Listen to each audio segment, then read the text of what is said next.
সালাম আলাইকুম। মেলা দিন পর দেখলি বিলে এলাম। এই যে দিগলি বিলের মাঝখানে আমি দাঁড়িয়ে আছি।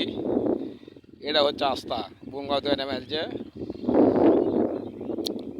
এই পাশে দেখছেন দিগলি বিল বিশাল বড়। এই যে ধান লাগাছে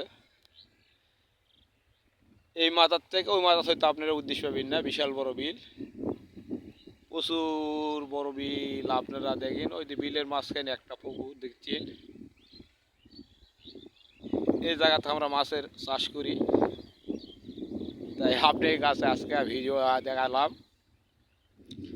আপনারা দিগলি বিল দেখলে অবশ্যই চলে আসবেন, ইনশাল্লাহ আপনাকে বিল দেখানো হবে। দিগলি বিল দেখলে চলে আসবেন দুবলহাটি, নওগাঁ থানা, পোস্ট অফিস দুবলহাটি, বাড়ি শৈলকোপা। আমার নাম শরীফুল ইসলাম। আপনারা আসবেন ইনশাল্লাহ আপনাকে দিগলি বিলত লিয়া বেড়াবো। বর্ষার সময় আসলে নৌকাতে বেড়াতে পারবেন, আর এখন আসলে সুগান দেয় বেড়ানো লাগবে হাঁটা। আপনারা আসলে আসতে পারবেন, সমস্যা নাই। আপনাকে দিগলি বিলত লিয়া বেড়াবো ইনশাল্লাহ। আসসালামু আলাইকুম।